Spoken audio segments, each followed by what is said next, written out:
মুসলমান ভাই বোনদের উপর আক্রমণ করছে কথা ঠিক কিনা বলুন? আমরা দেখেছি এই কুকুরগুলো বাথরুম বসে চেপে, আর এই ইসরায়েলের এই ইহুদিগুলো রমজান মাসে মুসলমানদের উপর ঝাঁপিয়ে দেওয়ার কথা ঠিক কিনা বলুন? আমরা দেখেছি জাতিসংঘ এই মুসলমানদের উপর অমানবিক নির্যাতনের ফলে তারা বলেছে যে আমরা তীব্র নিন্দা জানাই। আমরা বলতে চাই জাতিসংঘ আপনাদের কাজ হচ্ছে বিশ্বের মধ্যে কোন জায়গায় যদি মানবতা কোনো কাজ হয়, যদি মুসলমানদের উপর কোনো নির্যাতন হয়, তাহলে ওই দেশের উপর নিষেধাজ্ঞা দেওয়া। আমরা এখান থেকে দৃঢ় চিত্তে বলতে চাই ওই ইসরায়েল চাষ সন্তানদেরকে বিশ্বের মানচিত্র থেকে চিরতরে নিষেধাজ্ঞা দিতে হবে।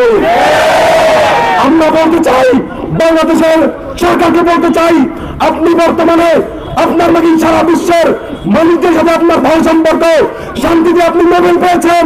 আমরা বাংলাদেশ থেকে এই ইসরায়েলের জন্য, ফিলিস্তিনের মুসলমানদের জন্য সর্বোচ্চ শাস্তি এবং নিন্দা জ্ঞাপন করার জন্য অনুরোধ করছি।